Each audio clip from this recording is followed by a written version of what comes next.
BJP राज्य कार्यालय रे पालित हो जाइए 77तम साधारणतंत्र दिवस।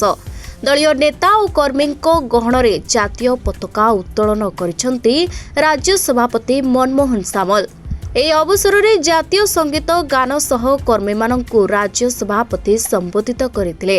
77তম সাধারণতন্ত্র দিবস ওড়িশাবাসী প্রথম শুভেচ্ছা জনাইবি এবং অভিনন্দন জনাইবি এবং এভাবে আম গণতন্ত্র পরিপক্ক হয়েছে।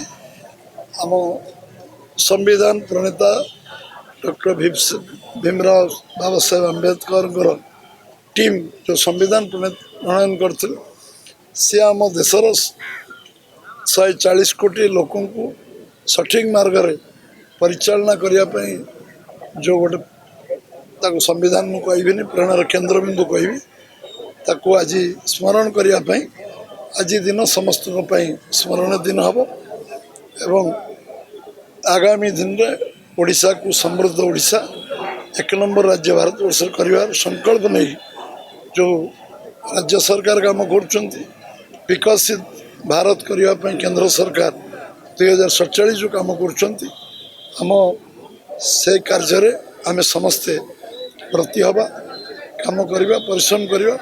ओडिशार सब लोक 4.5 कोटी लोक गोटे मन प्राण जाति धर्म वर्ण निर्विशेष विचारधारा निर्विशेष ओडिशा को समृद्ध करने काम करेंगे ये विश्वास आशा में करी।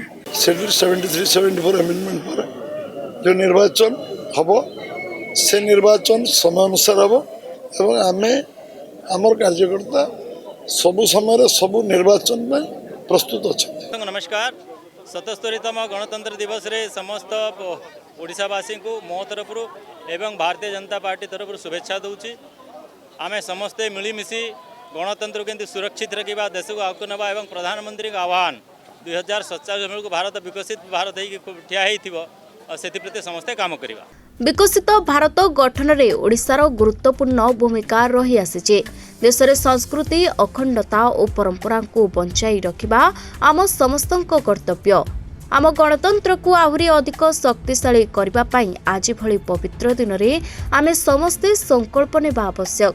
स्वाधीनता संग्रामी बलिदान स्मृतिचारण करने सह विकसित ओडिशा गठन परिश्रम करने को आह्वान करिसेंती राज्य बीजेपी सभापति।